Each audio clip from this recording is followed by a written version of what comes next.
From another closed locations for reasons of security and insecurity, we present to you tonight MnRTV Live Show. And tonight we're going to be talking with our guest, Graham Phillips, the lost tomb of King Arthur. Now, what in the world? Everybody knows what King Arthur is all about. I mean, he's been in movies and all kinds of books, history books. And what is his connection? And why is he still so important today? You know, so we're going to be talking later tonight with a special guest, author Graham Phillips, who's written books, many book, and has his latest book, The Lost Tomb of King Arthur. But without further ado, the one we've been waiting for, the introduction to my co-host, the one and the only, the madman from Montreal, Mario. Welcome to the MnRTV Live Show. Yes, welcome everybody. It's great to have you here, just like I'm great to be here, right? Because there's nowhere else I'd want to be, and outside it's raining, so I'd want to be here. We're right in your backyard, right there. Yeah, I don't know. Here it's sunny. I don't know if in your area of the woods it's raining. Anyhow, all it does is it just it rains, it stops, it's sunny. Who knows? It's all the weather. It's all the chemtrails. Speaking of chemtrails, yesterday did you see it? I saw a whole bunch of chemtrails near my house. I was about to take pictures and show it on Facebook and the internet, but then I said, bah. Why bother even doing it? People know about it, but you know, did you see it in the sky, the chemtrails around 4 o'clock? No, but that would explain why it's raining today and it looks very yucky outside. Exactly, it was with a lot of chemtrails with the cross. You know the chemtrails is like an X. It was all over the place, and that's why I wake up this morning. It was horrible, yucky. You just want to stay in bed, but. Anyhow, this was been brought to you by the Montreal Anti-Illuminati Task Force, and tonight we're going to be getting Graham Phillips to talk about the lost tomb of King Arthur. Yes. We'll be looking forward to that. So we get the ball rolling, the wheels in motion. All right, so now this is me, this is Mario. Hey, you want to know where the voice is coming from? It's right here, but I'm going to be showing you what you want to see and what you want to hear from me and Robert.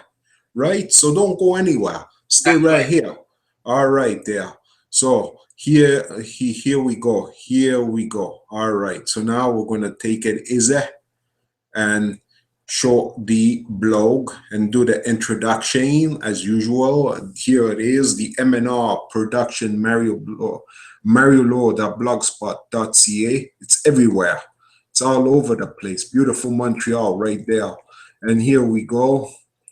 Here's a description, and on this side, that's where we started. In 2006, 10 years ago? Yes. Now, if you don't see these, reload or refresh, and these shall come here. And then you click there, and you see us live. And if you have questions, like everybody else out there has questions for us, just post it up there for us and our guests. Yes. And we will try and get them through, because there's a lot of questions. Yes, there. Hi there, Lilian, whoever is watching out there. And so now we're going to go to the pictures of the week that are posted on both Conspiracy Talks on Facebook and Google Plus. Did you know Pulse Club in Orlando closes at 2 a.m.? The lights usually come on at 1:50 a.m. as a closing warning. If these events occurred after 2 a.m., why was the club still packed with 350 people? Why were they all still dancing? Why was the music still on? Why was it still so dark inside? Well, that post says it all. It answers everything. False flag, folks. False flag. That happened in Orlando. Wait, but there's more. There's a lot more pictures that explain a lot of things. But this right there, there's something always fishy about this Orlando shooting. Like right here, all the actors. The Pulse shooter's an actor, and the second guy. That's the guy that eyewitness, the one that's standing. The guy that I was looking at, and I said to myself, there's something very suspicious about that gentleman right there. And he's an actor. And the third guy also is an actor. And the woman, the last one who's crying, crocodile tears, they're all actors. But how could they live with themselves? Yeah, I mean, it's not a movie, it's reality. They're getting paid. Yeah, but still, very, it's very something that's not right about this, you know? I mean, they get paid to lie like this. Shame on them. So we've on next. Uh, Look at this. Look at this one. It shows that it's fake. Look at her glasses. I know. Then look at them below. Yeah, exactly. Actual. Yeah, in the comfort of CNN's special effects soundstage. Yeah, that about covers it all. That's so That fake. about covers it all. See, Very fake. the deals is what CNN and all the rest of the mainstream media they talk about, you know? They try and brainwash them people out there, the sheeple. Suivant next. Here's the guy again. See Tells there? report. Yeah, tells reporters how he was crawling over dead bodies everywhere, and then not one single drop of blood on him or his clothes. Wake up, America! You see, Yeah. I think they know that what they do, the false flag, it's not supposed to be perfect. They know that, and they do it on purpose because in a way they have to show what they're doing in public. Like that, they have to show it. Like that, they get power from their entities, their demons, whatever they worship. They have to do this in order. They have to do it.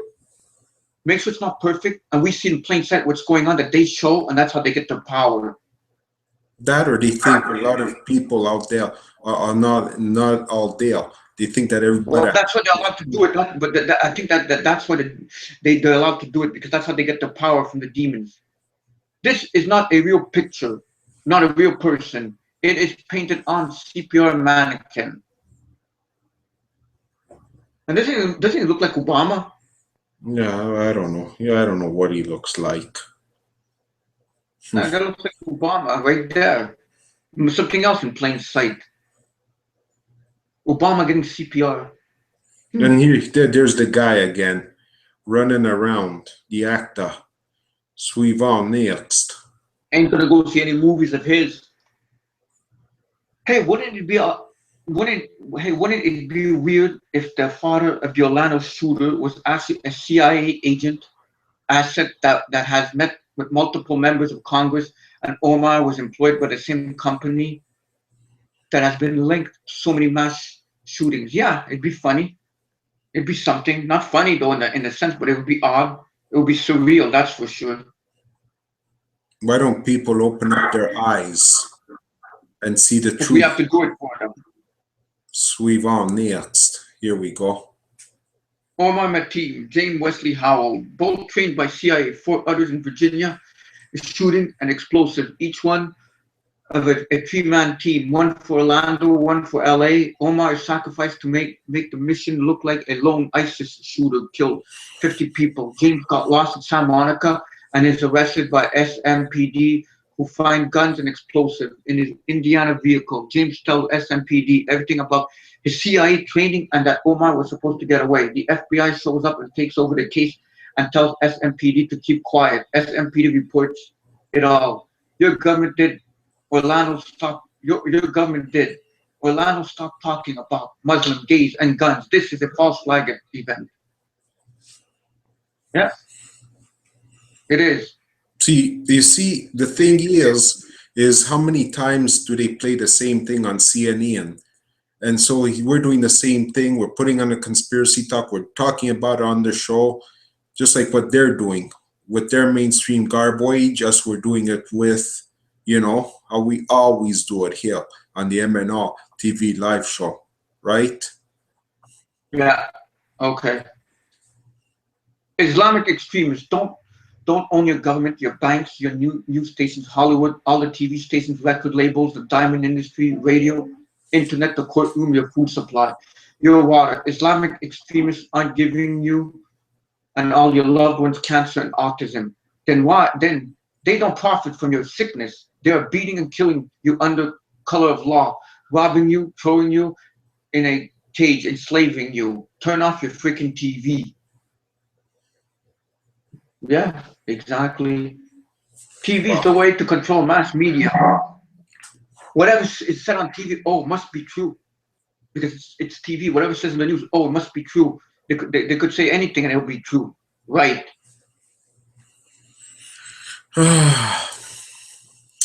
So we've on next. There's nothing really I can say to it. It's self-explanatory. Yeah, do you know why the DHS list returning veterans as a domestic terror threat? Because many of them have figured out who the real enemy is and why they have the training to do something about it. It's true, the vets do. They know what's going on. Well, the vets that have been awakened, not the vets that still like the government. Now that's the big difference, you know? We're on the same side here. I'm on the same side. We're on the same side as these vets, you know? They're just told what to do, to go and kill innocent people up abroad. But hey, we love them all, right? I love these vets. They're heroes. All right, so we've on next. What the F is our government wants to ban pit bulls and guns and do nothing about chemtrails, GMOs, fluoride, and big pharma? Yeah, that meme says it all. Because, you know, they want to ban... and everybody's getting into it. They want to ban pit bulls and guns. Pit bulls don't kill. It's their owners, stupid owners, that kill. The bad owners of the pit bulls that train them to be vicious and savages to attack humans. The same thing with the gun owners. Not all gun owners are bad. They're just using the guns to protect the people. And that the government wants to take these away from the people so that they have control over the people. Right? And bring in the martial law. That's right. Oh, well. So we've on next. This I got a lot of rape for. Rated G does not mean holy. A G rating by man means B rated X by God. In fact, every US animated feature film from 1937 to 1999 contains violence. Many of these films teach witchcraft, rebellion, and godless philosophies. This is not okay. Parents need to wise up. And a lot of them were Disney, eh? Mm-hmm. They're all Disney. So they're all Disney, yeah, from what I see, yeah. And we have even Cinderella. But you know what's missing here? Shrek, saying that ogres are good, but they're not. I know. Good. So right there, that's what's missing here. And monsters, saying, you know, that they're good monsters. See that, the movie Monsters with the eye sticking out? Yeah. That's like a Cyclops within also the all-seeing eye, and we have Beauty and the Beast, Cinderella, all of them. So we've on next. I don't see. Yeah, America is involved in approximately 75 current worldwide conflicts, but does America look like it's under the threat to you? No, it doesn't. The nice, beautiful beach. It doesn't, but it goes and attacks abroad. The only thing that the Americans are being threatened by is the own government. That's who America is being threatened by. Or Obama with the gun control and doing problems that aren't there, creating problems. That's the problem right there. The terrorists are the government. Unfortunately. Solution. Yeah, problem, reaction, solution. Yes. We are the unorganized truth, fighting an organized lie. It's true, we are unorganized. But they are organized. But we'll try. Yeah, well, the Illuminati are organized. But we fight the New World Order all the time, don't we? Yes, and they're organized by a pyramid. That's how they're organized, like a pyramid. They're on top and we're all the way on the bottom. So we've on next. This is how they're organized. Over 50 trillion. We have money.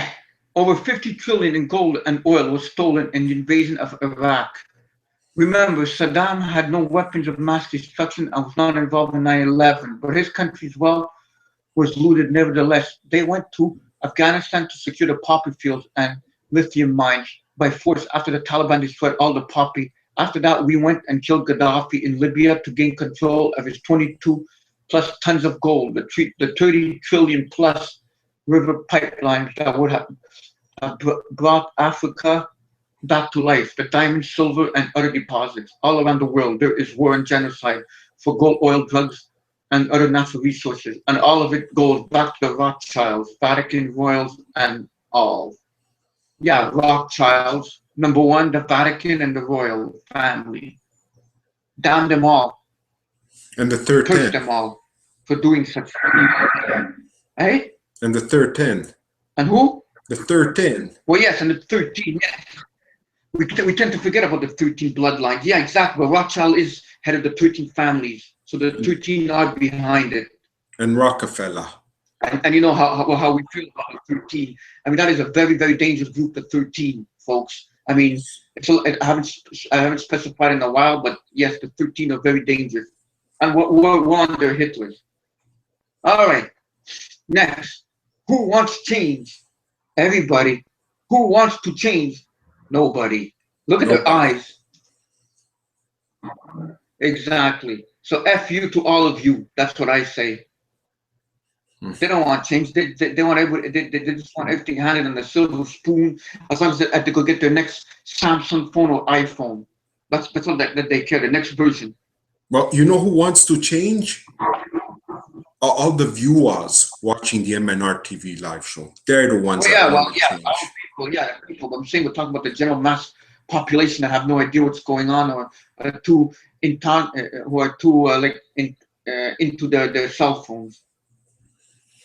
All right, so Neil, here we go. We got the the conspiracy talk. See, I'm all into the pictures of the week that I'm forgetting, but this is where the pictures of the week can be found. And look, yeah, there's always new people. It's fascinating. I added 9 people, then 5 people now. About half an hour ago, now 6 more people want to join our group. Unreal, eh? Let's just hope they're not spammers, government page trolls. We've had plenty of those. We've dealt with some.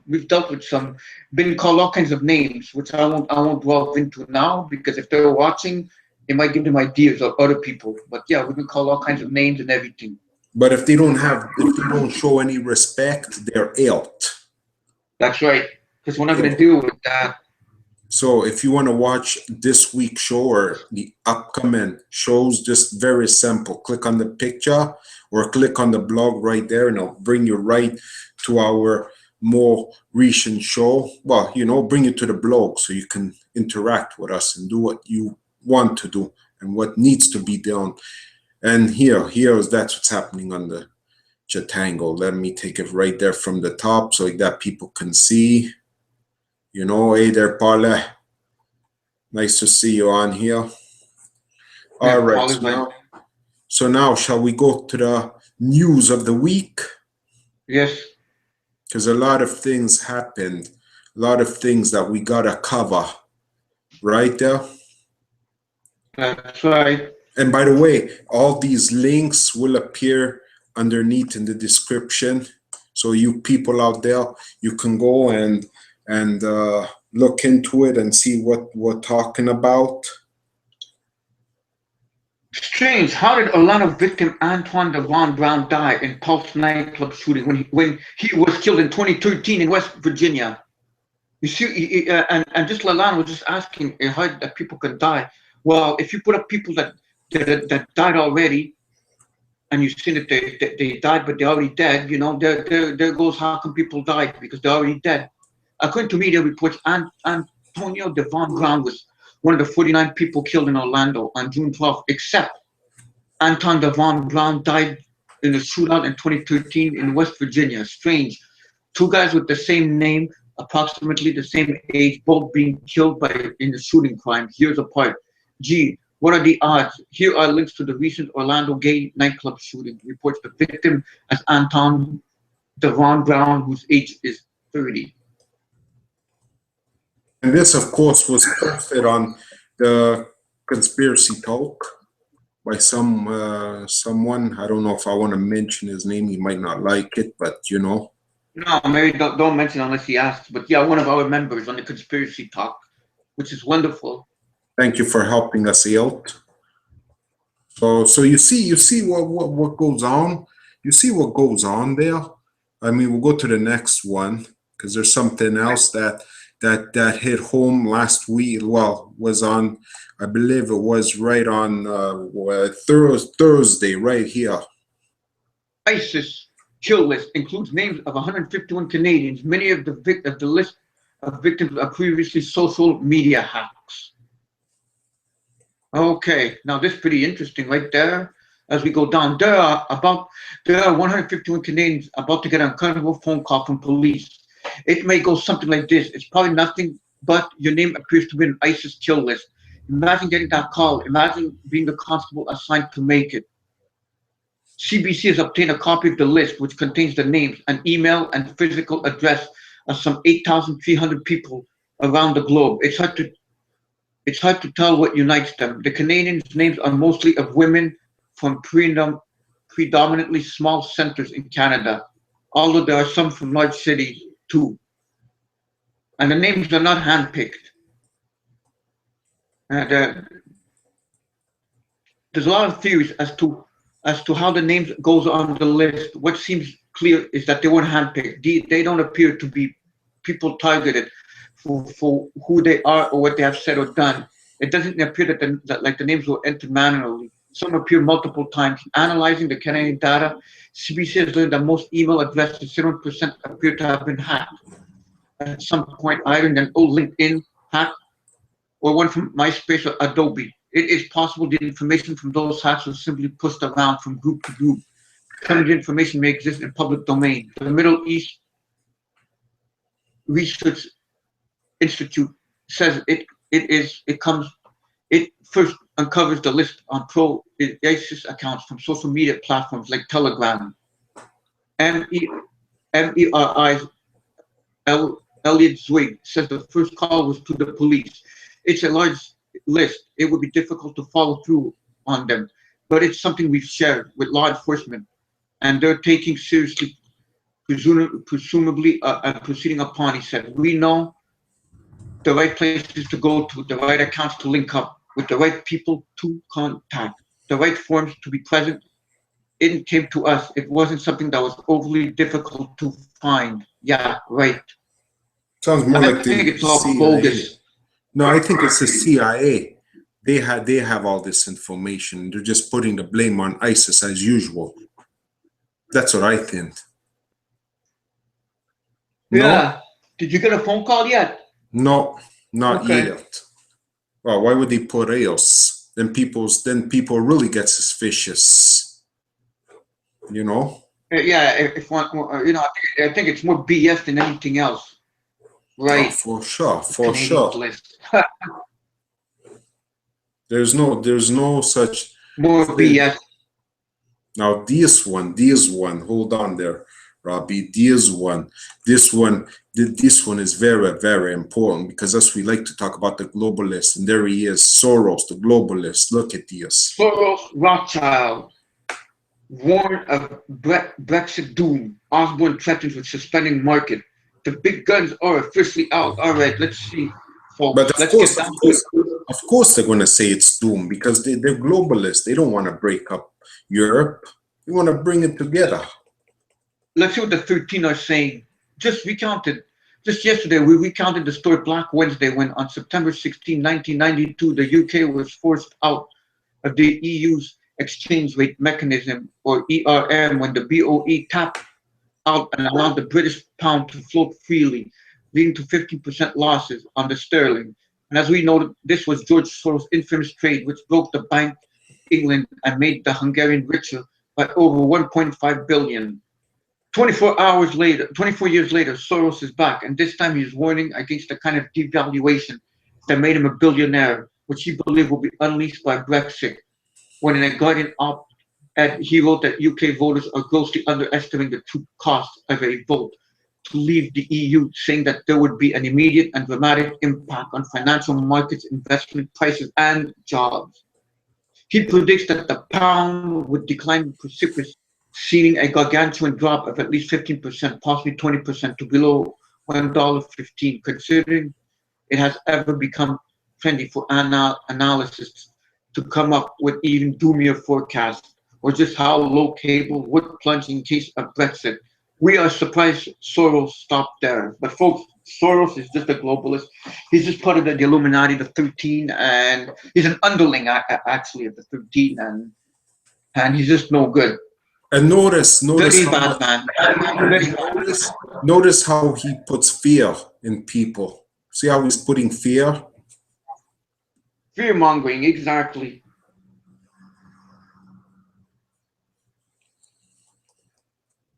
See right there. That's all. Right He's pardon? See? Yeah. Brexit would make some people very rich, but most voters considerably poorer. There are speculative forces in the market, much bigger and more powerful than the speculators that profited from the 1967 devaluation at Britain's expense. A vote to leave could see the weekend with a Black Friday with serious consequences for ordinary people. And there's the right there, it's just a scaremongering. Right here, before we go to the next one. Here is the gift of Soros' scaremongering from the Guardian Untitled. The Brexit crash will make all of you poorer, he warned. Be warned, yeah, be warned. Be warned that you're full of BS. Just working for your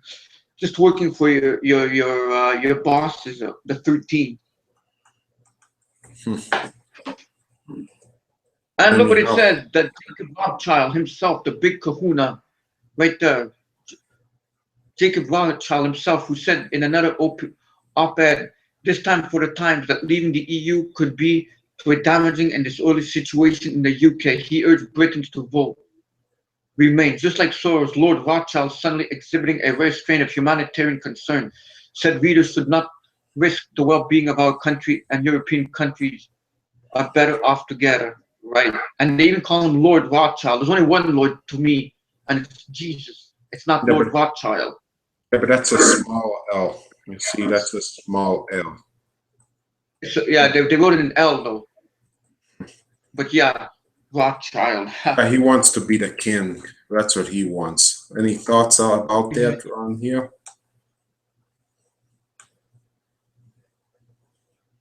Well, they're talking about the false flag. Okay. But who else talks about that? Nobody talks about that. Now we're going to get into Sun, because there's some news on Sun right there. New CERN experiment could shrink particle accelerators from town to tabletop size. There's a video. Oh, I can show it. Maybe that's why they had the Ant-Man recently in movies and in Captain America. Because of this, scientists at CERN, the European Organization for Nuclear Research, have run the first test of a new kind of accelerator, exploring a method that can dramatically cut the size of future particle physics experiments. Particles physics studies are no small feat, literally. The Large Hadron Collider spans 5 miles or so in diameter, which is huge enough to compromise numbers of towns. The Linear Accelerator of Stanford University, on the other hand, is 2 miles in length. Is there a way to produce far smaller yet still massively powerful accelerators? As Popular Science explains, colliders such as the LHC boast many parts, but the overall need somewhere to store particles and get them working is at extremely high speeds. This place will smash the particles together or against another entity, and look at all the bits produced by the explosion. As parts of the process of speeding up the particles needed to be pushed via subjecting them to a series of alternating electric fields. Getting particles to work faster generally entails building longer rather than powerful experiments. Though the Awake experiment, CERN will test a novel method that will get such particles going much quicker in a shorter span of time. It's proof of concept of an earlier attempt at products producing wake field acceleration. The idea of wake field accelerator was first proposed in the 1970s, but back then it was a bit too technical to be pursued. The concept is that the proton beam driven plasma wake fields could accelerate charged particles. Yeah, I guess that's it for this one. I mean, it's quite long and we don't want to bore people, but no, I mean, that's it. It's right here. you know. It's fairly long, yeah. But people can go if they're interested in this. They just go in the link under YouTube once our show is up under the links description, and they're able to read more if that's what they're interested in. Which I am. You know, that's what, well, yeah. But the thing is, are they? I'm sure they are. Why wouldn't they be? Suivant next, Fukushima. Yeah. Fukushima. 311 breeds cynicism. Fukushima. There's an old saying, disasters brings out the best in people, but Fukushima 311 on March 11, 2011 has put an exclamation point on cynicism rather than a heartfelt concern. Similar to America's experience of outright lies by its government about the Iraqi massacre, the blowback of cynicism and contempt brings forth a strain of populism, rejecting establishment, attracting lowly, dishonorable politics as American gooses up an abomination. Fukushima's horror story of hidden agendas, lies, scare tactics, and harsh secrecy laws. Yet it's held up as an icon of a safe nuclear power by clever master of pro-nuke Oceania Newspeak, which in a novel 1984 penalized rebellious thoughts as illegal, similar to Japan's 2013 secrecy law, where the act of leaking itself is bad enough for prosecution, regardless of what, how, or why. After jail for 10 years, these decadent precepts are hard to accept with a straight face. However, the day is fast approaching when the pro-nuclear crowd, which Fukushima 311 caused few, if any, major radiation casualties, will be forced to munch their own words. As time passes, it becomes even more obvious that pro-nuke arguments supporting the fat, cumbersome nuclear power plants metaphorically hang by fingertips on electric fence. Now, it's coming by together. Now, people out there are probably wondering, why are these guys out there talking about Fukushima? Nobody cares, because people, it's still leaking. It's leaking and it's going all the way into the Pacific Ocean. It's probably going to go, or should be heading towards the west coast of America. Beautiful America, USA of A. Right? And it's happening. And it's happening. And it's happening, and it's not going to be fun. And people out there don't know, and people out there don't know because the CNN is showing stuff that's irrelevant. CNN explained that it's all good when it's not. That, you know, but as we know, CNN is bought, it's controlled media by the Rothschild family syndicate. So, you know, yes, that's what it is. All right, so now we're going to go and talk about robots, because, you know, there's something I discovered about them robots, and it's right here. Robots could soon be classified as electronic persons in Europe. Fascinating right there. Some robots are even taking a human form. Europe's growing army of robot workers could be classed as electronic persons, and the owners liable to pay social security for them if the European Union adopts a draft plan to address the realities of a new industrial revolution. Robots are being deployed in ever greater numbers in factories and also taking on tasks such as personal care or surgery, raising fears over unemployment, wealth inequality, and alienation. The growing intelligence, persuasiveness, and autonomy requires rethinking everything from taxation to legal liability. A draft European Parliament motion dated May 31st suggests some robots are even taking on human form. Visitors to the world's biggest travel show in March were greeted by a lifelike robot developed by Japan's Toshiba, and were helped by another made by France's Aldebaran Robotics. However, Germany's VDMA, which represents companies such as automation giant Siemens, robot makers KUKA, said the proposal are too complicated and too early. Well, that's what they want to do. Merge man with machine. And there you have transhumanisms, right? Eh? Transhumanisms. Yeah, transhumanism, but that's also mixing animals aliens with humans, but that's like another thing. But this is part of it also. This is under that umbrella right here. Pretty scary right there. Yeah, for sure. But we gotta talk about the Earth. Just like now, we're gonna be talking about, because you know Trish is not that far away when we talk about this right there. Amazing pyramid shaped zigzagging UFO caught on cameras as commercial airliners fly by. Yes. And where is it? I think this was in Canada, right? A stunning video of in Ontario, right? Yeah, right there. Okay, a stunning video of a pyramid-shaped UFO zigzagging close to commercial planes have been posted online. The bizarre craft was captured in videos at about 50 images by a man in Canada after he saw it zigzagging and circling through the sky. Now, UFO hunter Security Team 10 has posted the footage online in an effort to solve the mystery surrounding the strange sighting. The clip was originally posted by Zoology News, which reported that a 56-year-old man from Ontario named Paul Sicius has spotted the UFO in Scarborough, Ontario. Alien hunter Tyler Glockner of Security Team 10 said, "We have a mysterious new UFO sighting that was emailed to me." There it is. Now, like that looks like a reverse engineer ship that the government is using. Probably it is.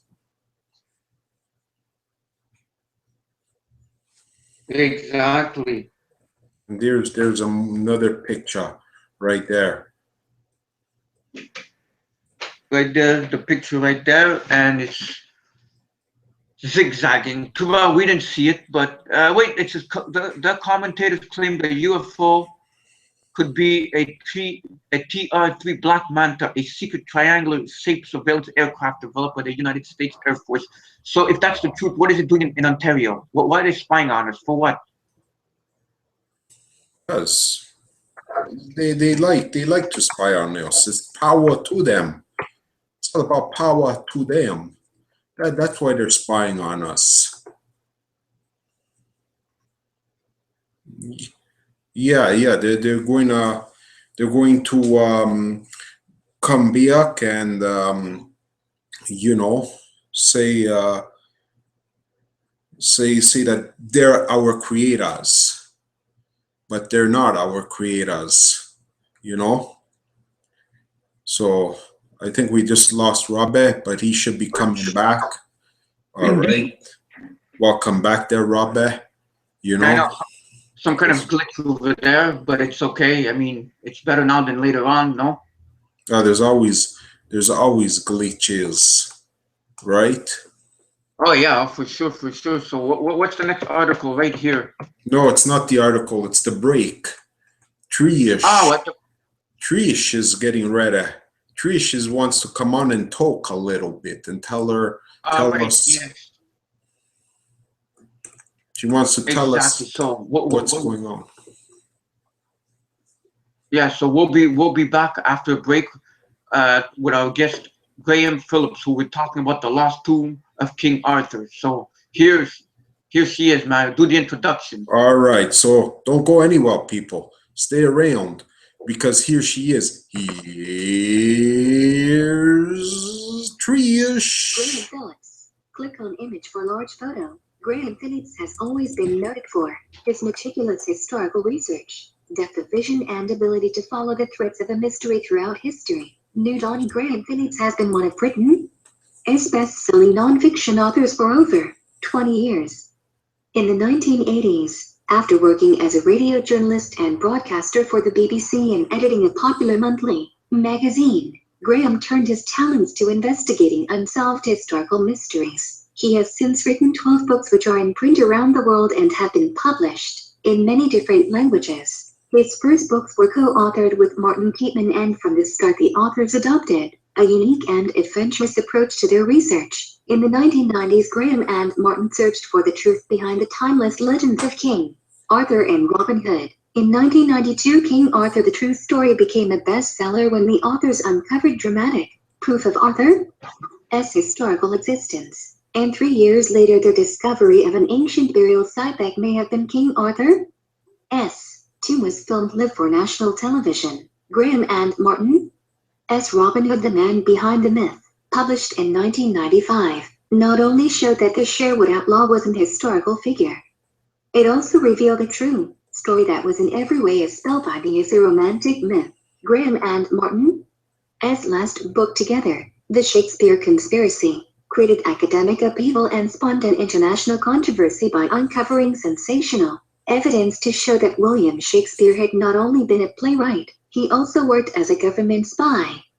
Graham Phillips has never been afraid of controversy. In 1995, he made headlines around the world and created a storm in the Vatican that even involved the Pope himself when he discovered a lost artifact that may have been the original Holy Grail. His first solo book, The Search for the Grail, told the fascinating story of this modern-day Grail quest. In the late 90s, Graham turned his attention to biblical mysteries. In 1998, his international bestseller, Act of God, revealed startling new evidence that the plagues of the Exodus and the parting of the Red Sea were real historical events, the result of the largest volcanic eruption in the history of civilization. In 2000, the Marian Conspiracy told of Graham's search for the secret tomb of the Virgin Mary and investigated a church cover-up at the very highest level.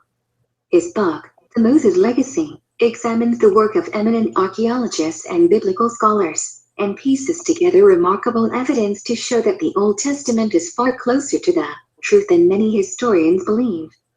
Graham's latest books are Alexander the Great, Murder in Babylon, which examines the mysterious death of history's most renowned soldier, the Templars, and the Ark of the Covenant, in which Graham goes in search of the lost Ark, Merlin and the discovery of Avalon and the New World, a personal quest to discover the truth behind the Merlin legend, and The End of Eden, which investigates an ancient comet that may have shaped civilization.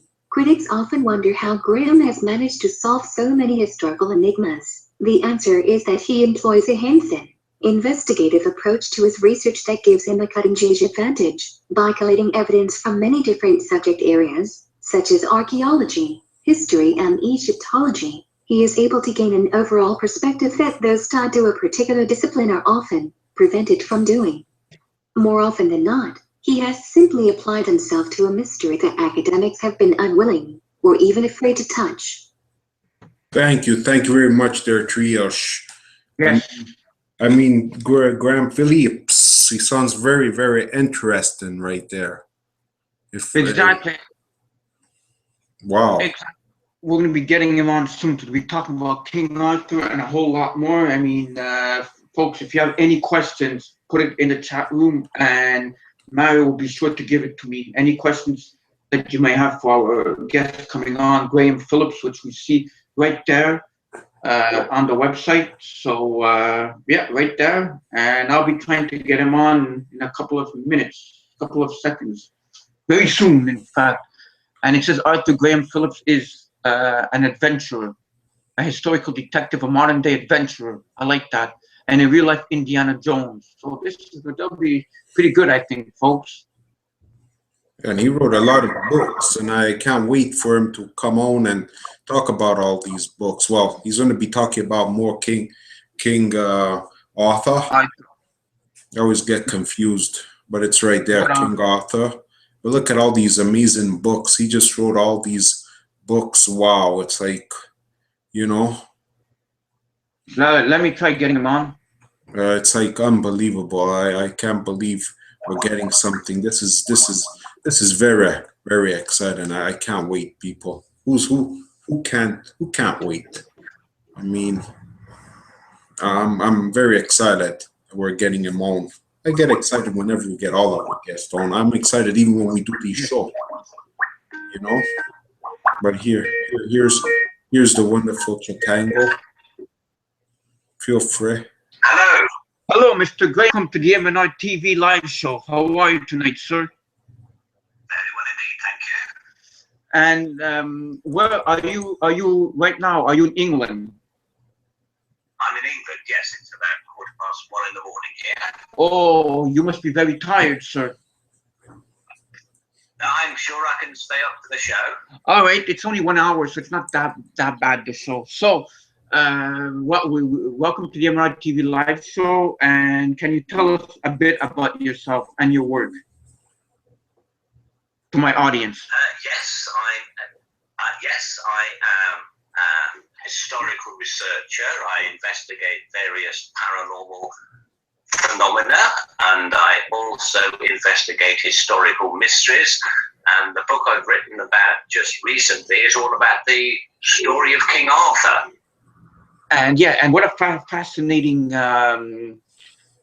subject King Arthur is. But before we get into that, when you say paranormal, like, what do you mean by that? Like, what kind of work is this paranormal?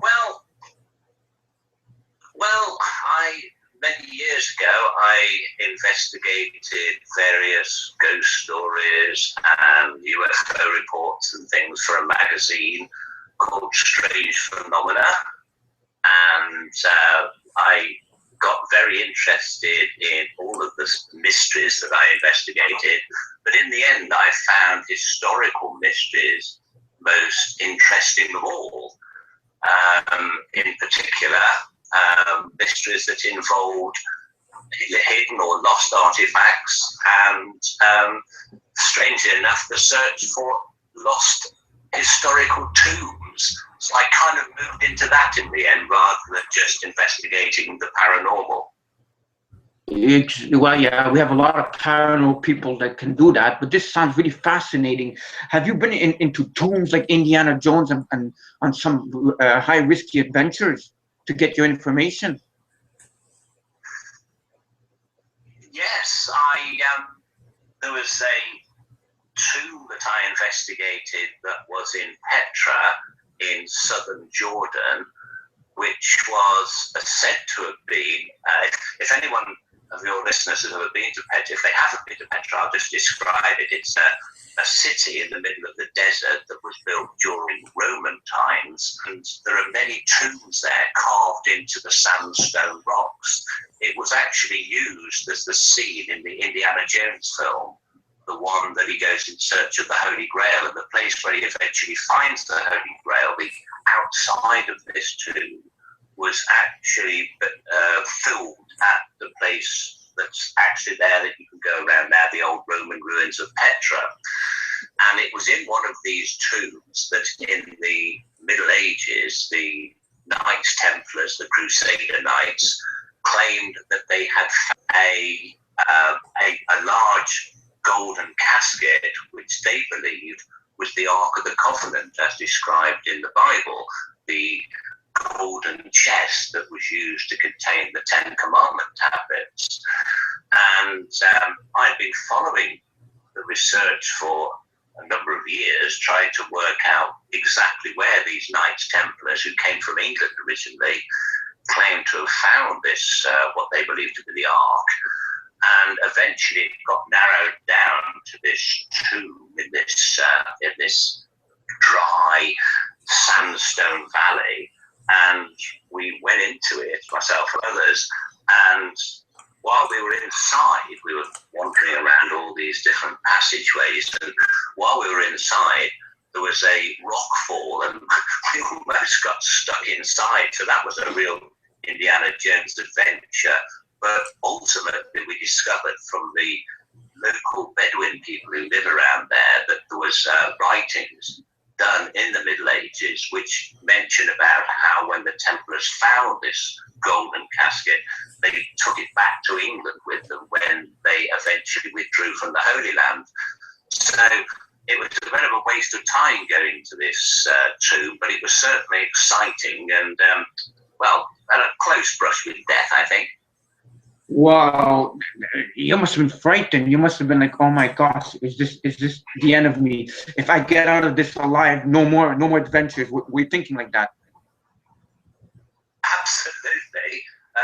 But the interesting thing is that when I returned to England, I found that the Knights Templars had built a chapel to contain this relic that turned out to be only a few miles from where I actually lived. So I'd got all the way from England to the Middle East, all the way to Jordan, and ended up following the clues all the way back to about 10 miles away from where I lived in the centre of England, which was really crazy.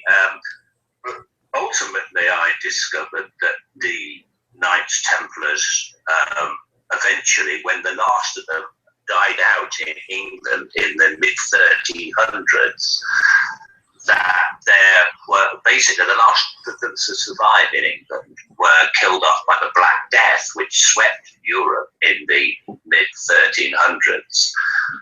Sorry, the mid-1200s, I beg your pardon. And no, mid-1300s, I'm going crazy. Too late at night. They knew that the Black Death could very well wipe them out because it was doing so all over the place. And so, knowing that they might not be around to look after this relic anymore, they hid it, according to the stories, and they left a series of clues in the form of drawings and murals all over the walls of this chapel. Now, for many years, everybody just thought that that was a complete, just a legend, just a myth. But eventually, in the 1900s, around about the year 1906, the plaster on the walls of this church was removed for renovations, and they found behind it that these paintings that their Knights Templars had done that really did exist. So there was a series of clues as to where they had actually hidden what they believed was the Ark of the Covenant. And I ended up chasing up these clues and trying to solve them.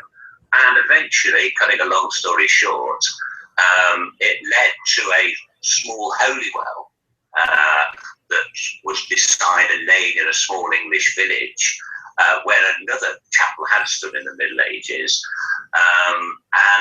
But unfortunately, the whole area had been dug up for the laying of a road, and the remains of the chapel had been scattered all about. We managed to conduct a geophysics survey there. That's using scientific equipment that archaeologists can use to look below the ground without the need to dig, like, for example, ground penetrating radar, which tells you what's underneath the ground. There was nothing like a large golden object there, but what we did find was a stone tablet inscribed with what turned out to be a very early form of Hebrew, which hasn't been fully translated, that could just possibly, and this is stretching it, but it could possibly be one of the tablets that was once kept inside this chest. The chest itself had gone. We're still tracing that up now, but it could have been, just possibly, one of the 10 Commandment tablets. That's now being examined at a university, at the Brigham Young University at Salt Lake City in Utah. So we've got to see where that goes. So that was a pretty much an Indiana Jones story. Wonderful. All right, let's get into King Arthur a bit over here. Now, why are people so fascinated with King Arthur? What is it about this historical figure that there's movies and people always start talking about him many times? I don't know. It started in around about 30 AD in Britain. There was a number of romantic stories that started to appear about King Arthur and his court at Camelot, his shining knights in armour, the round table, Excalibur, and all this sort of thing. And throughout the whole of the Middle Ages, which goes from around about 1100 until 1450, throughout this whole period, more and more tales began to appear about King Arthur throughout Europe, and he was extremely popular. But what made it really, really popular and continued to be so until this day is that the King Arthur stories were some of the very first tales to be set in print. The printing press was only invented in Europe in the mid-1400s, and that's when books started to appear. Before that time, everybody had to write everything by hand, and so most people never got to read a book. Most people never even learned to read. But by the time the printing press was invented, books were widespread and a lot more people began to read. And some of the very first stories to be printed were those of King Arthur. And that's probably the reason why it's remained to be so popular to this day.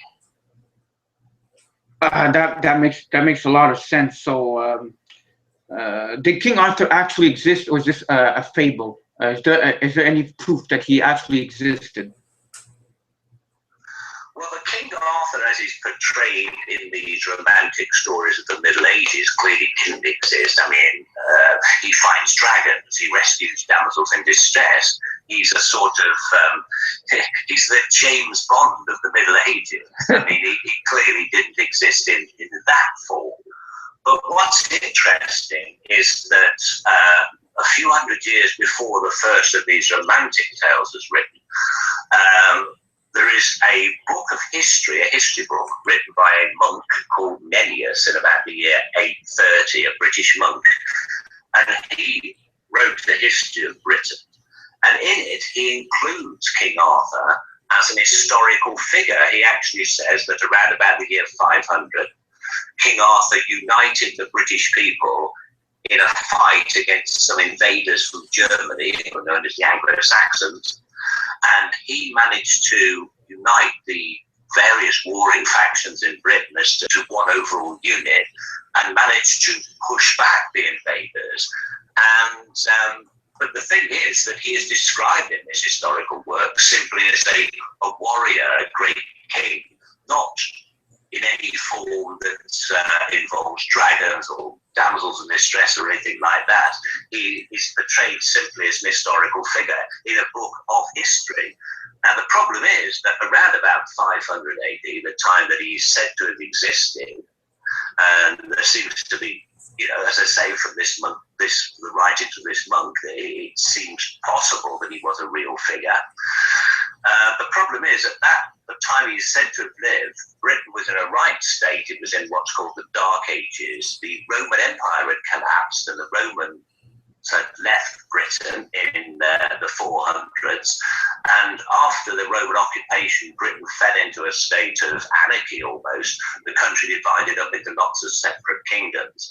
And this is the period Arthur is said to have united them for a while. The big problem is that because there was so much anarchy, very few books were written about anything, and even fewer have survived to today. So the problem is that the period he's said to have existed is really one of the most mysterious periods of British history, where we don't really know what was going on. But he does seem to have been based on an historical figure, and what I wanted to do was to try and set out and find out who this figure really was. Was King Arthur related to the Queen of England, if you trace back the genealogy?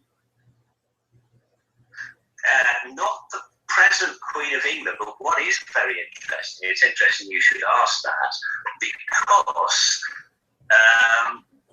what I managed to discover, in trying to search for King Arthur, I decided the best thing to do would be to look at where his capital might have been.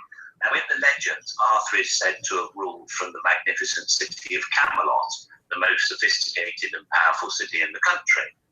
Now, one might say, well, just go and find a place called Camelot. Unfortunately, no place called that still survives.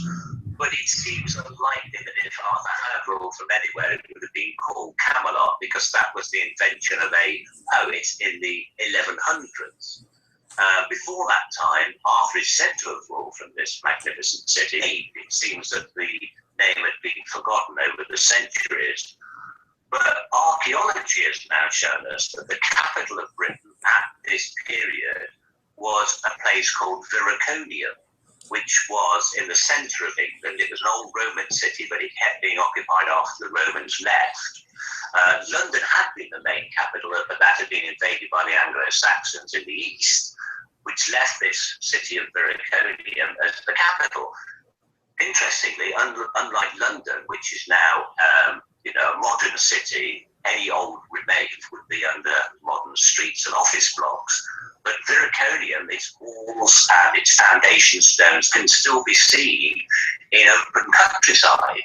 And archaeologists have therefore been able to excavate, and they've been able to tell that it was not only the capital, if you like, of Britain around 500, but right at the heart of this city, which was massively refortified, was built a magnificent building that could only be described as a palatial mansion, built in Roman style, that the archaeologists believe was the seat of a very important chieftain or warlord, perhaps the person who united the Britons at that time. So it could have been the historical seat of a man, the man who became the Arthur of legend. Now, the records survive of who this man was. When I first found these records, which are in the British Library of London, I thought, it's not Arthur after all, because the man's name was Owen Fanquin.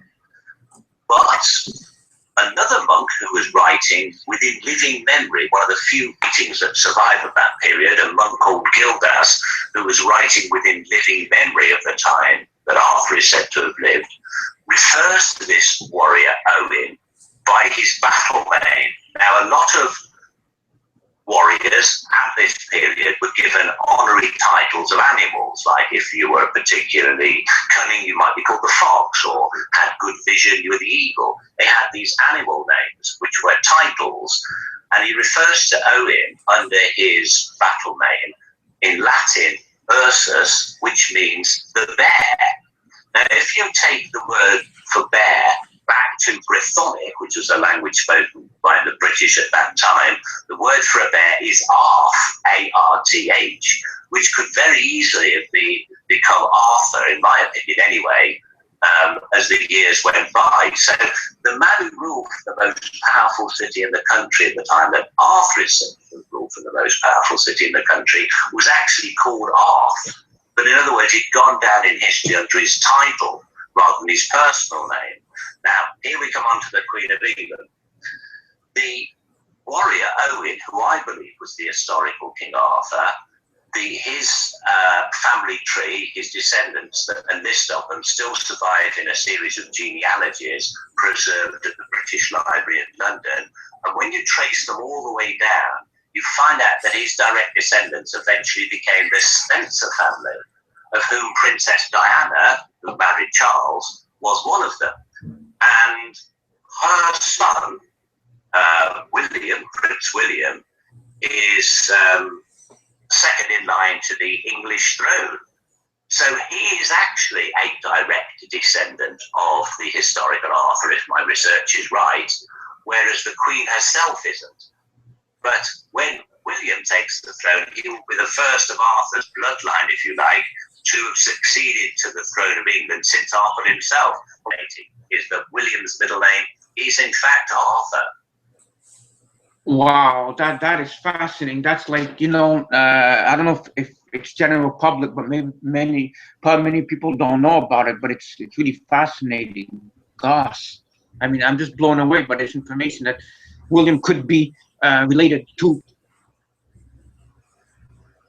What's fascinating as well is that the legend states that on Arthur's tombstone is written the words, "Here lies King Arthur, the once and future king." Now, people assumed originally that meant that one day he would come back to life at the time when Britain was in most need of a unifying ruler. But the original legend said that the once and future king bit, that referred to his bloodline, not him himself. In other words, one day one of his descendants will again become king of Britain at a time of great need. And so that's fascinating. King Arthur, how did he become a king if he wasn't like from the royal family per se? How did that all happen? Well, he was, when the Romans left, during the period the Romans occupied Britain, from the mid-1st century until 410, when they left, Britain was ruled by the Emperor of Rome. When the Roman Empire collapsed and the Romans left Britain, there wasn't actually a king of the Britons. The country broke up into local regions, separate kingdoms, and regional warlords established themselves as rulers in their area. And so there wasn't a king. The first person to unite them, according to legend, was Arthur. If my theories are correct, it was this man Owen, who came from this Roman city in the centre of England. So he became the first king of the Britons since the Roman period. And the reason there was no kings before him is because he was the first of them, if the whole story is correct. I mean, in the legends of the Middle Ages, that his father before him, called Uther Pendragon, was said to have been a king. But this seems to have been legends that later built up. If the history is as I have interpreted it anyway, Arthur was the first of the kings of Britain. So that's why he was the kings of Britain, because he had the support of the last of the Roman legions. Rome fell. The Romans left Britain in 410. The Roman Empire in the West struggled on until the mid-late 400s. And at that point, the barbarians, Germany and east of the Rhine, swept across Western Europe. And one of the last legions that was fighting in what's now France managed to escape across to Britain, led by a man called Ambrosius. Now, this is what is known historically. This is recorded by the Romans and it still survives. So there's no doubt that Ambrosius was a real figure. And he was, in a sense, the last of the Roman generals. He, for a while, became leader of this force in Britain and tried to bring about unity himself. But something happened whereby he couldn't, he was too old, or he was probably wounded in battle, so he had to retire. And it seems that at this point he disappears from history.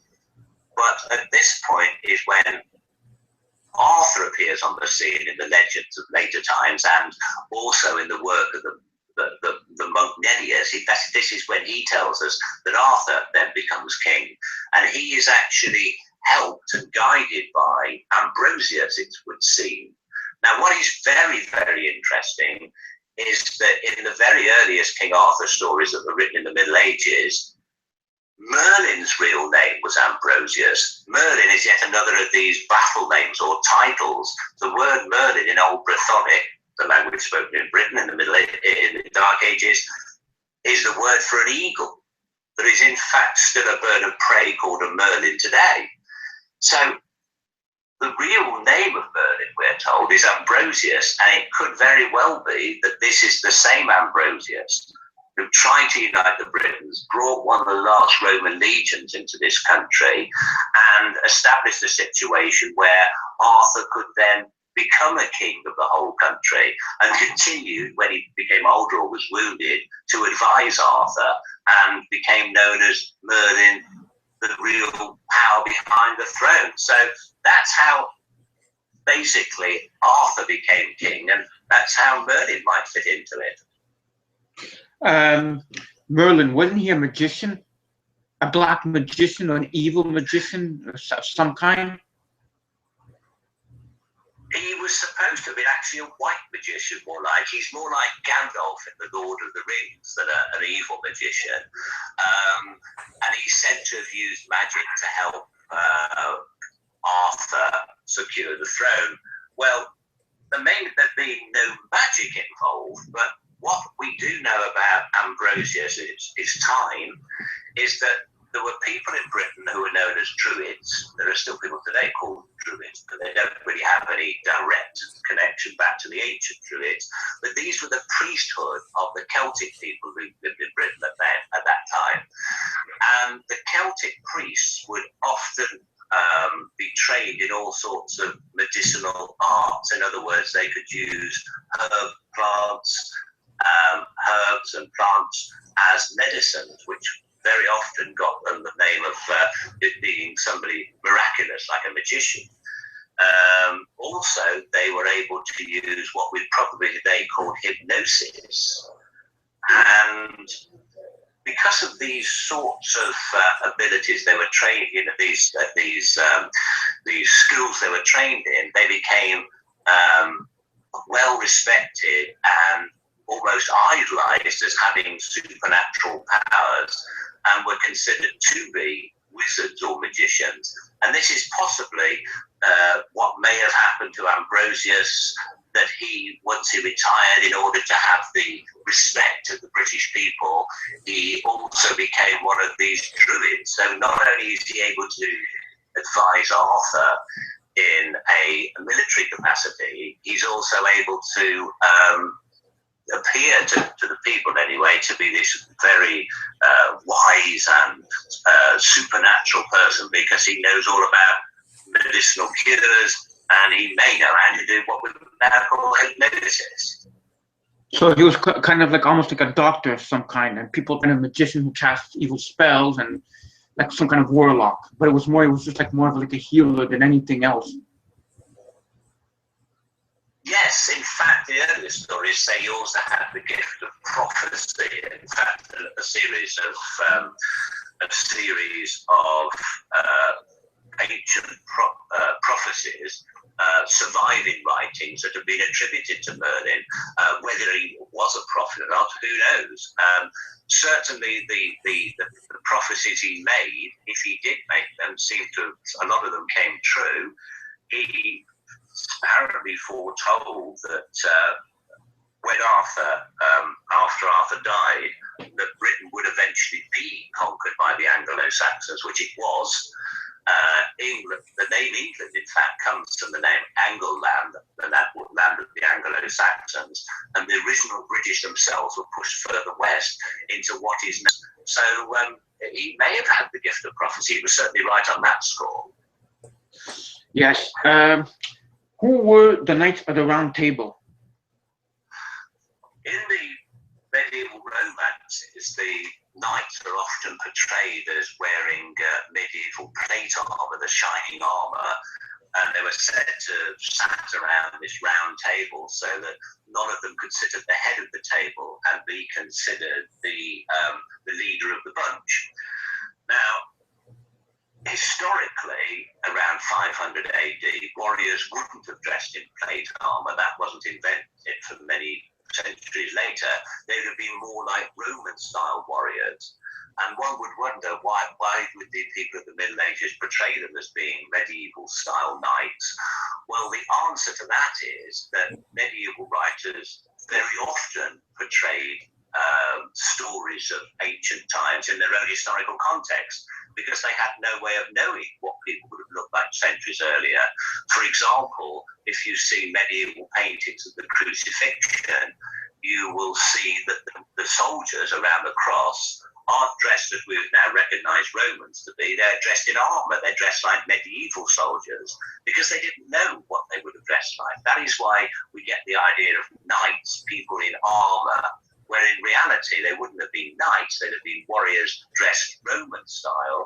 And the idea of the round table is fascinating because although there may not have actually been a physical, actual round table, the Celtic warriors of Britain around 500 AD, when they met in as a conference or to discuss a battle plan, or they may have sat together to sign a treaty, they would sit in a circle around a cauldron that they'd all share from.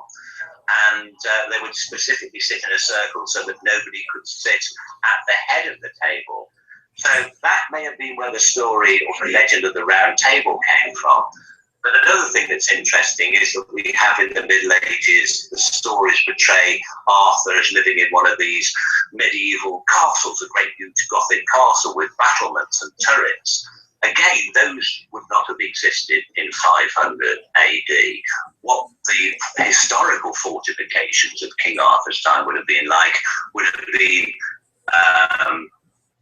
been wooden stockades built on top of earth surrounded by ditches, Roman-style fortifications, and not the great castles of the Middle Ages. So in some ways one's taken away from the knights in the round table and the shining armor and the castles, and replaced style soldiers living in not so splendid accommodation. But what is fascinating is how things like the warriors sitting in a circle could have given rise to some of the more fanciful ideas like the round table. The Knights Templar, what happened to them? Are they still around to this day as a secret society that's like sort of like controlling the world, or something? It's morphed into something else? Some people claim that. Historically, what is known of the Knights Templars is that they were originally founded in the 1100s as an order of knights whose job it was to defend pilgrims travelling to the Holy Land, to Jerusalem. And then they've got involved in various crusades, fighting the Muslim forces in and around Palestine and Israel. And they got involved in trying to fight to secure Jerusalem for the Christian forces of Europe. Eventually, the Crusades came to an end and the Europeans withdrew. But the Knights Templars survived not only as an order of knights fighting. They once the Crusades were over, or in between Crusades, started to become the first bankers in Europe. What they did was because they had a lot of military barracks, if you like, that they were trained in, and obviously with no one to fight, they decided to use these military barracks and offer their services to various lords and noblemen, barons, who had a large sum of money in gold and silver and treasures. They said, we will look after these for you for a price in our very well defended barracks. Now that was a much safer place to keep your money than in your house or in your manor house or even in a castle. These guys were tough and they were going to defend your money. So they became the first bankers, and what they did was they would write a slip of paper. It would be signed to say that we owe you X amount in gold or in silver, and that would be cut in half in a particular way, so that only when the two halves were brought together was it proof that you actually owed whatever it was that you deposited in there in the account. And this became the first paper money in Europe, because people, if they were going to buy let's say some land off somebody, rather than say to them, well, what I'm going to do is to go to my bank, to the Templars, and collect all my gold and haul it here in a cart, and we'll exchange it, and then you can take it back to them again.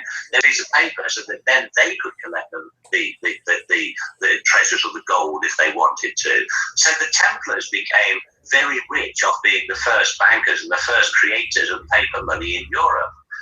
Unfortunately, it ended up that the Pope borrowed a large sum of money from it back.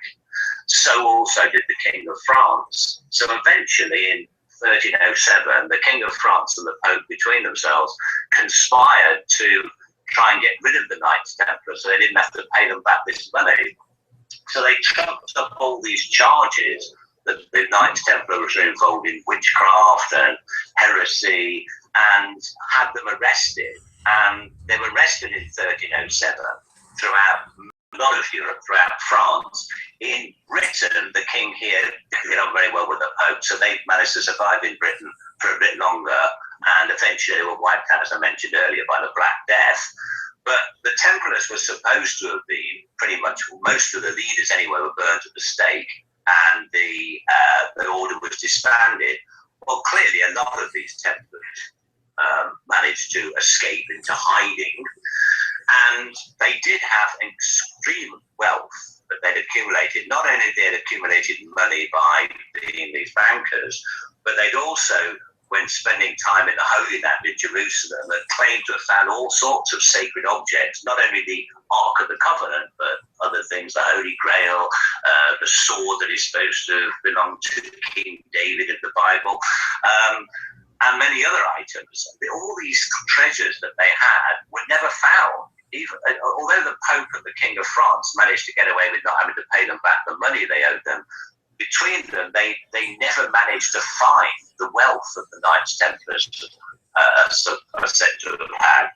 So this legendary treasure of the Knights Templars was lost. What has been lost to this day.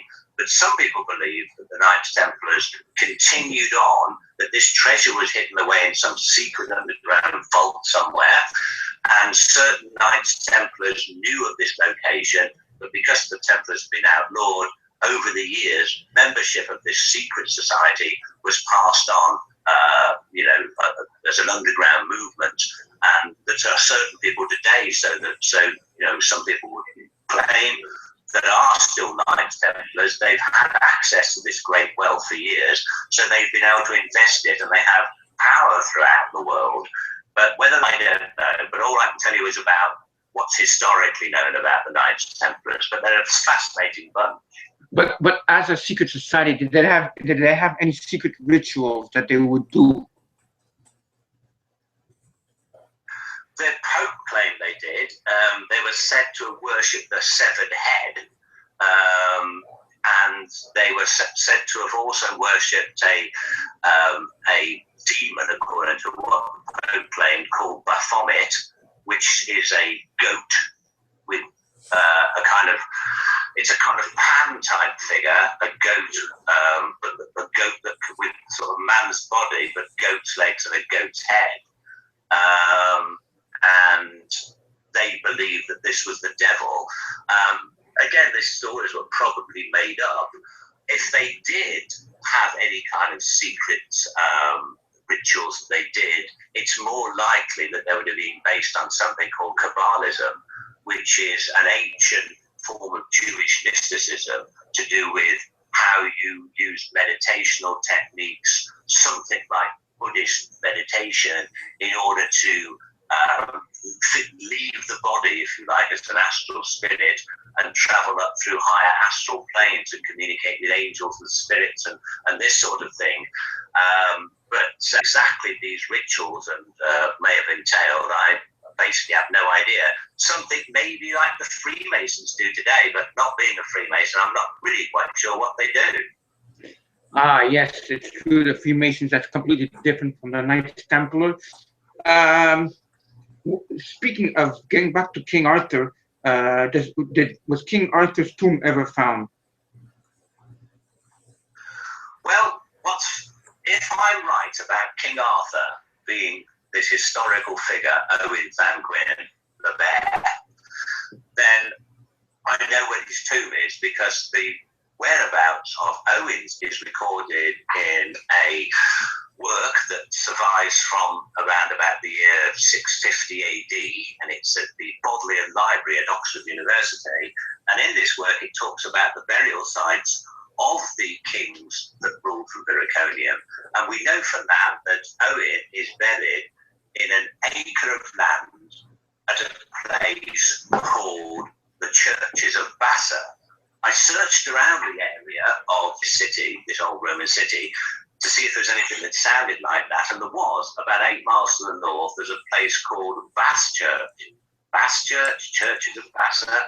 The two things sounded so similar that it had to be one and the same. And in Bass Church, there's an area of land that it was a hillock in the middle of what had once been a lake, so it was an island. And there, some of this lake still survives, but much of it is now dried up. But archaeologists know that this was occupied and was used around about the year 500 AD, because there's been a limited amount of archaeology performed there. But on this acre of land where it seems that Owen was buried, there hasn't been any archaeology. So I managed again to organise a geophysics survey using ground-penetrating radar, which enable the archaeologists to see what's under the ground without digging it up. And right in the middle of this acre of land, there was revealed to be a burial pit about 6 feet deep, 6 feet wide, but circular, which is how burial pits were dug at that time. And right in the middle, there was evidence that somebody had been buried lying on the field on their arm.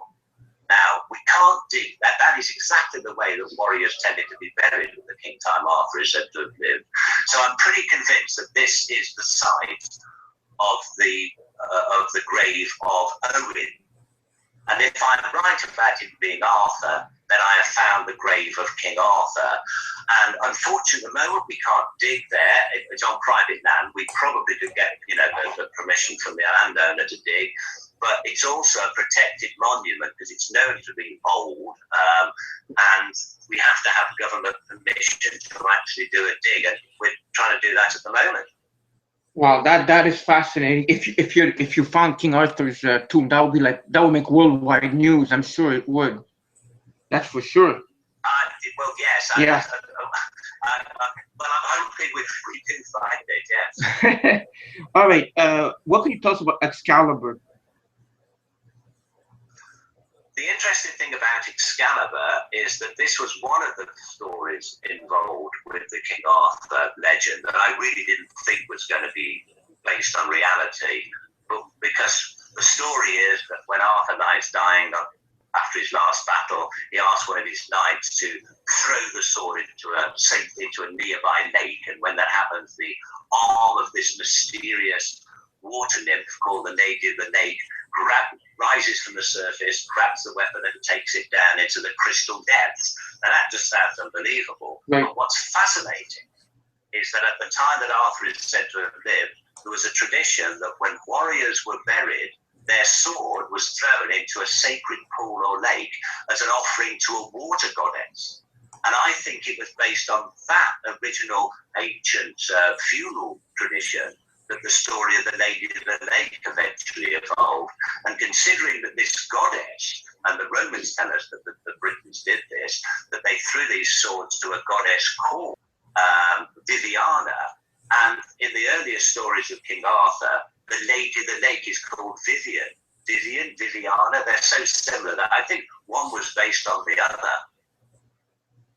Quite fascinating, that's for sure. The Holy Grail. Now, what information do you have on the Holy Grail for our viewers here? Well, the Holy Grail is quite a complicated story because there's not just one of them.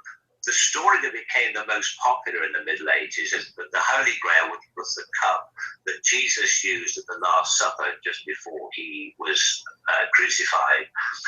And when he was being crucified, this same cup that he had used to share a meal with his disciples was used by a follower of Jesus called Joseph of Arimathea to collect a few drops of Christ's blood while he was on the cross. Once that had happened, this cup became imbued with mystical powers. It was said that anyone who could drink from it would be cured of any ill, or you could become immortal. The cup was then, according to legend, brought to Britain by Joseph of Arimathea when when the persecutions of the Romans after Jesus' death, when the Christians were being persecuted, it was brought to Britain. And it was hidden somewhere here, and and then in the later stories, it's King Arthur's knight who goes searching for it when Arthur becomes ill in order to cure Arthur. But there's also another tradition, which is actually earlier than that one, that the Holy Grail was used to collect Jesus' blood, but it wasn't this cup of the Last Supper. It was a scent jar that had belonged to Jesus' female follower, Mary Magdalene. And again, in this tale, the cup is eventually brought to Britain, and there is a family in the Middle Ages that lived very close to this city of Vericonium, incidentally, who claimed to have possessed this cup. And I think it's possibly the original story was the Mary Magdalene chalice, this small, called the chalice of Magdalene, this small scent jar, which became the original Holy Grail, which was used in the romantic stories of King Arthur. And I think the other story of Joseph the man, as opposed to the lady, finding this, bringing the cup of the Last Supper to Britain, sort of superseded the original story, because we're talking about a man, and ideas of stories concerning women being associated with Jesus wasn't considered on in the Middle Ages. So I think that's basically, you've got two grails, and so you can choose which one you want. Yeah, there's been there's been much speculation where this is the Ark of the Covenant. Now, where could it be? Do you have any idea where it could be? Because I hear so many things with many places and people where it could be. Well, if the Ark of the Covenant is where, as I said, I followed these series of clues that leads to a place, a little village in England, which is called Chapel Green, which is not very far from Stratford upon Avon, which is where William Shakespeare was born. All these things seem to end up in the centre of England for some reason. I don't know why.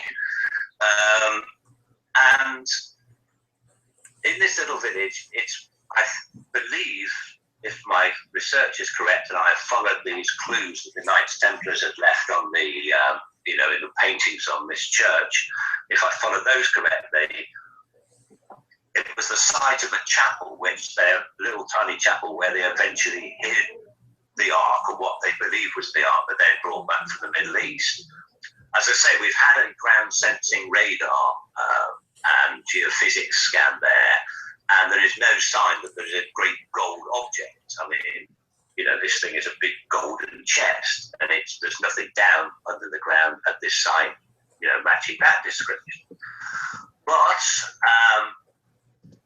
as the old foundations of the church were dug up when they were laying a modern road, we're thinking that it may have been found. Now, the people who laid this road did so in 1950, and so we've been looking into who it was that was responsible for laying this road, and we found the name of the company that did it. It no longer exists.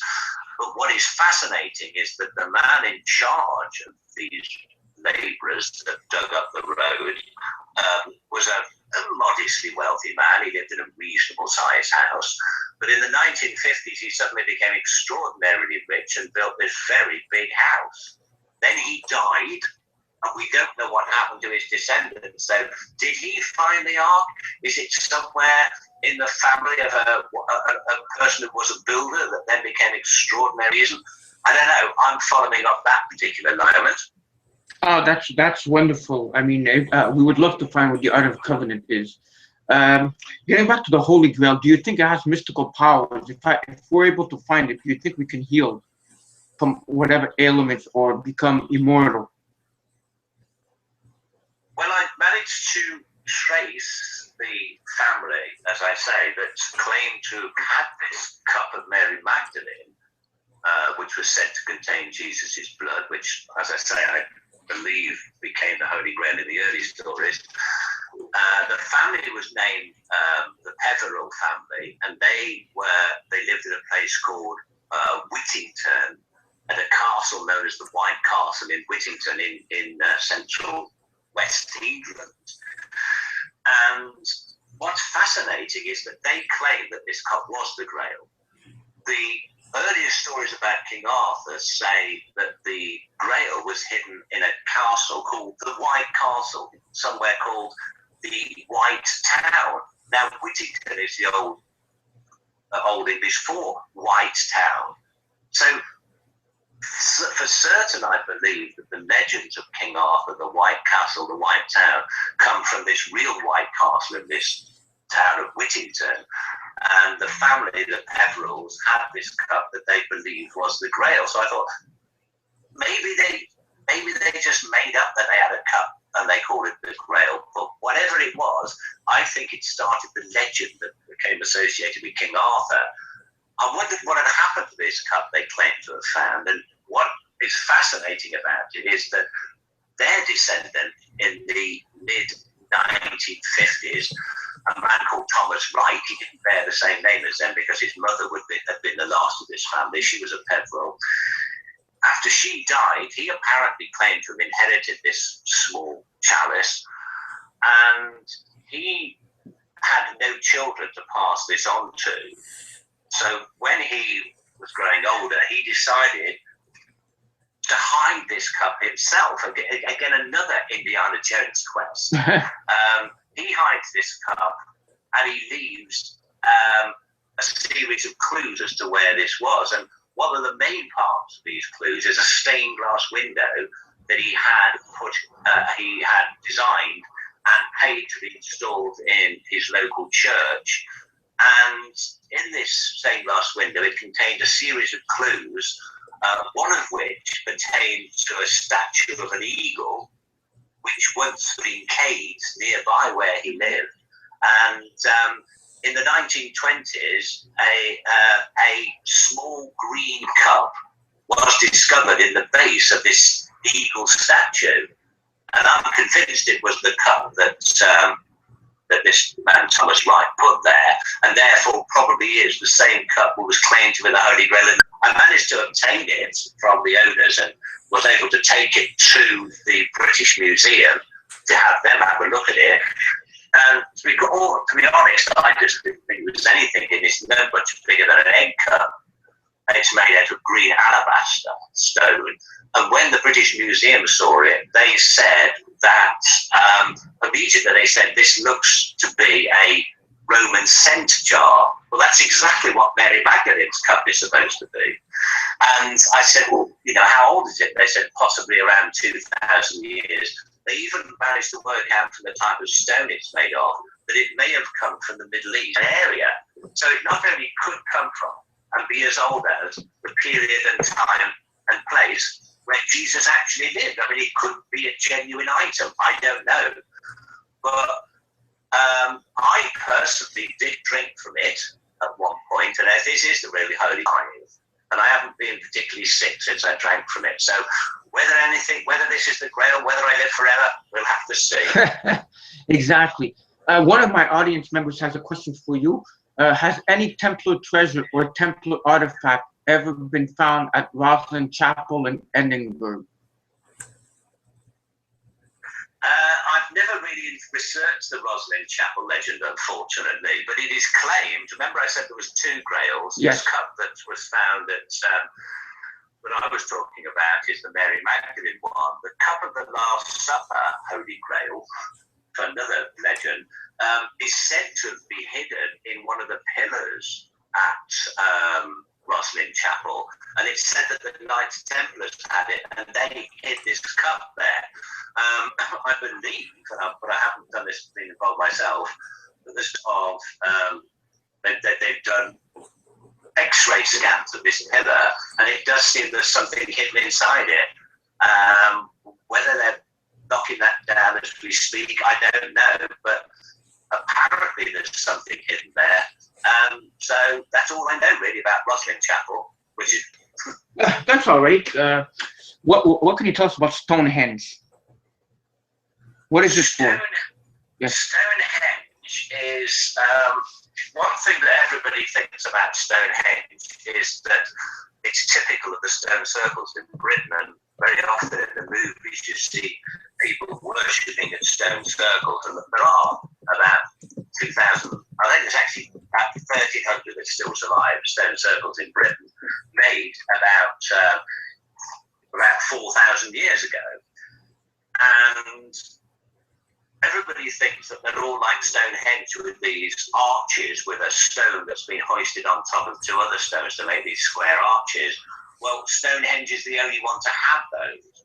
And what's really fascinating about it is that these blocks that they had to haul up on top of these stones to make those series of arches weighed many tons. And many of the stones from Stonehenge are quarried from local stone, but were made from stone that comes from over 100 miles away. So these stones were dragged for 100 miles by people who had got no, didn't have beasts of burden, they didn't have domesticated horses, they had no knowledge of the wheel. So they dragged these stones for 100 miles or so. Then they somehow, without any kind of technology that we know, managed to haul these stones up in the air and plant them on top of other stones, and they stayed up there for centuries. And they did all this, cut these stones, dragged them and everything else with Stone Age tools. They were using antlers for picks, ox shoulder bones for shovels. They didn't have metal tools. So what I think is most fascinating about Stonehenge is how on earth it was built by these people 4,000 years ago, and more importantly, why it was built. At the moment, that's pretty much a mystery.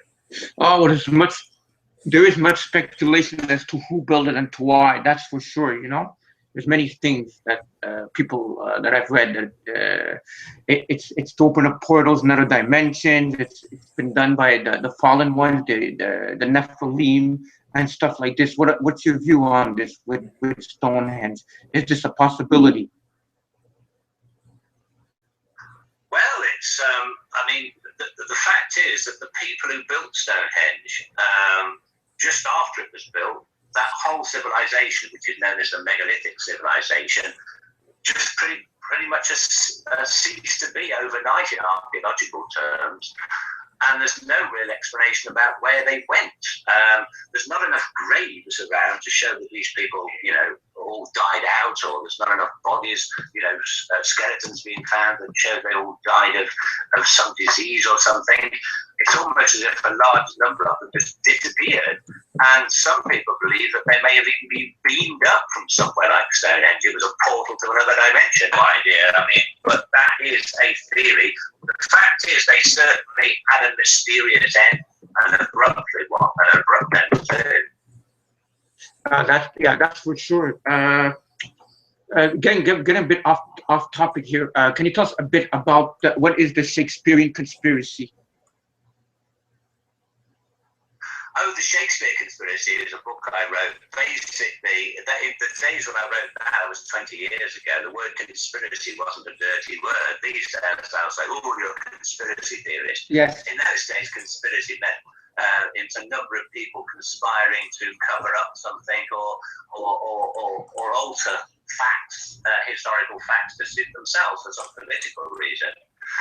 The conspiracy involving Shakespeare really is the fact that it's not some deliberate conspiracy, it's something that's built up over the years to make Shakespeare into something he wasn't. In modern times, we tend to think about Shakespeare when you learn the history of him as being this wonderful man. He was kind to his wife, loved his children, and was a generous man.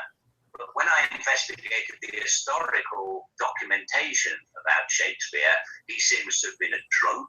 He has many of his fellow actors are taking injunctions out against him with the courts of the time, so that he couldn't come round and, because he kept threatening their lives when he fell out with them. He went off and left his wife and kids and travelled off to London, left them to fend for themselves for a long time. And when he died, all he left his wife in his will was his second best bed. Goodness only knows who he left his first best bed to, but that was pretty much an insult. So the conspiracy is turning William Shakespeare into this character like a patron saint of the English language. He's more like you'd expect him to be, as somebody with that kind of artistic expression. Very often, great artists and musicians or anybody else pretty much have to struggle in life, and they very often can become alcoholics. They can become suicidal. They can be, they've got this brain that thinks differently to an easy life.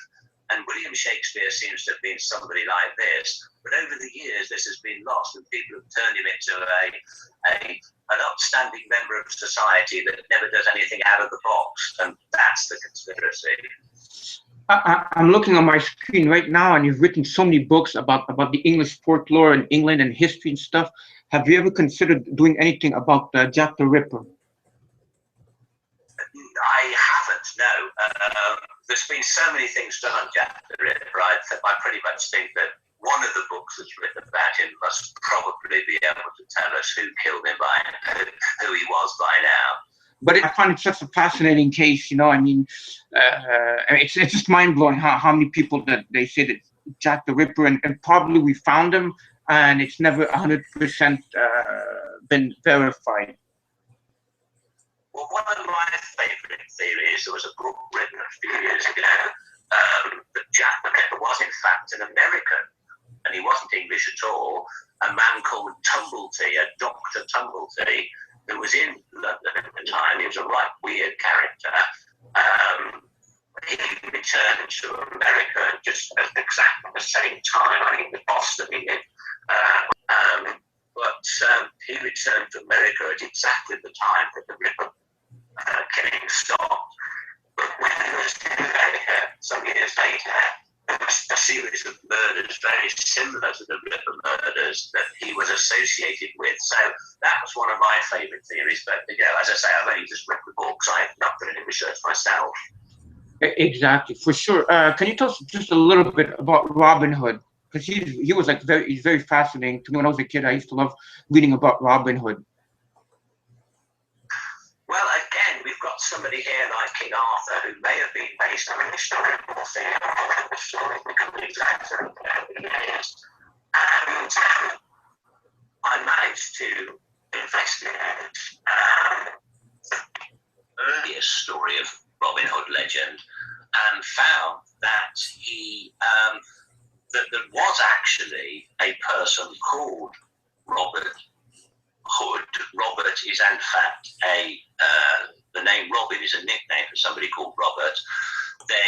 There is an historical Robert Hood who lived in the Middle Ages, who became an outlaw and lived in Sherwood Forest, was in dispute with the Sheriff of Nottingham. In other words, doing everything Robin Hood did.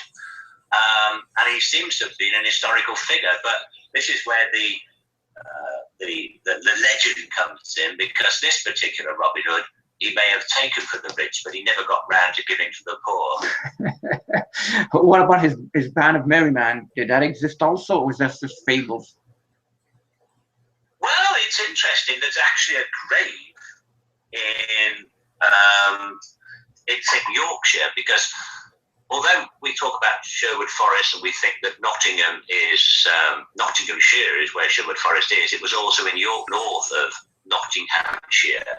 But the Sheriff of Nottingham looked after Sherwood Forest, which included Yorkshire as well. And in Yorkshire, near a place called Kirklees Priory, it's supposed to be the traditional place and the story is that as he was dying, he fired an arrow from the window and asked his friend, Little John, to bury him where the arrow falls. And a couple of 100 yards away from the windows of this old Paul Intervit's Priory that's still there now, there is a grave there that says, "Here lies Robin Hood," but that was only put there in the Victorian period, and people think, oh, it's just a fake. But I managed to discover at the Yorkshire Archaeological Society's archives at Leeds University a picture of an earlier grave that had stood there, which dates from the early 1600s, and it shows a grave of Robin Hood or Robert Hood.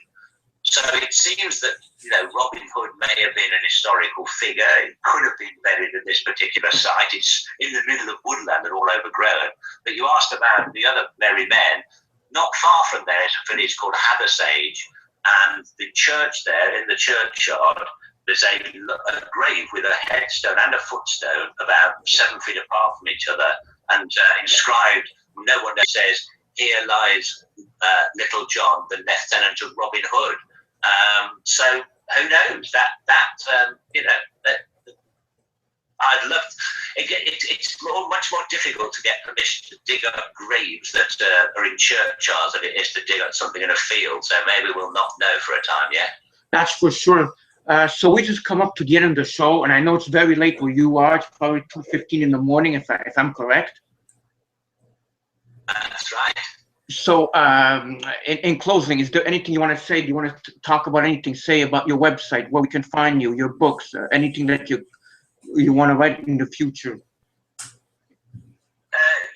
My website is Graham Phillips. That's grahamphillips.net. I couldn't get .com. I mean, Graham Phillips is a very common name, I suppose, but I'm grahamphillips.net. If you want to just find me, you can't remember that, just type in Graham Phillips author into Google, and I pretty much should come up the top. You'll find it on the first page anyway. But on my website, on the first page, there's pictures of all of my books, as you said that you were looking at yourself. Yes. All you have to do is click on one of those books, and there's a good few pages web pages telling you about each of those books with plenty of photographs of the things I've been talking about, and you can get a good idea of what each of my books are like there. And if you want to order them, there's also a thing you can click on to go straight to Amazon and order them from there. So that's my website. What I'm going to write next, I have absolutely no idea at the moment. I'm still promoting the King Arthur book. I'll have a bit of time to think about that. All right. Well, it's been wonderful. Too bad we had only such a short time, but we'll definitely want to get you back on at some time in the future, Mr. Graham Phillips. And we want to thank you very much for coming on the MnRTV Live Show. Have a good night, and thank you very much. And thank you too. All right. So have a good night, and we'll talk soon again. Bye-bye. Bye. Wow. Okay. Well, that was very, very. I mean, we could have gone on and on for another hour or so of doing this live show. I mean, but it's like we were just at the skin of it. We didn't get into the meat and the potatoes of all this the information that we could have went on beyond King Arthur, beyond just everything, Robin Hood, the Holy Grail, everything else, and we could have gone into other stuff like Moses, his other books he wrote. But you know, time restraints. But you know, we'll see what happens in the future. But you know what? People out there, they can purchase his books and read them because there's just so much information, right? Isn't hot? Yeah, at Amazon.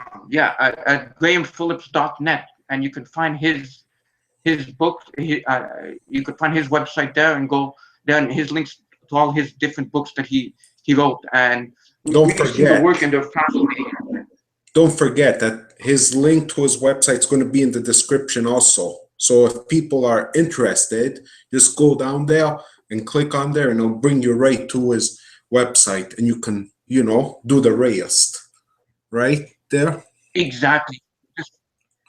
Just fascinating, you know. I mean, very, very, very well done. And you know, it's 2:15 in the morning, so we really appreciate him coming on, Graham coming on like so late, and he seemed ready to still continue, you know.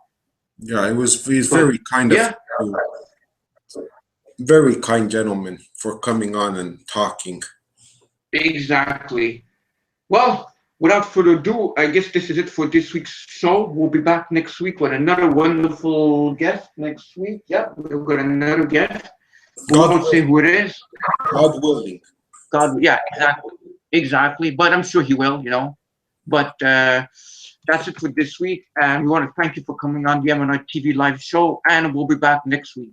So God bless you all, and post this show up and share it so the information gets out. Thank you. All right. Thank you all for watching. You're the greatest. Without you, we'd be just talking to ourselves. Thank you for watching. We'll be back. All right. Have a good one. Good night. Thank you.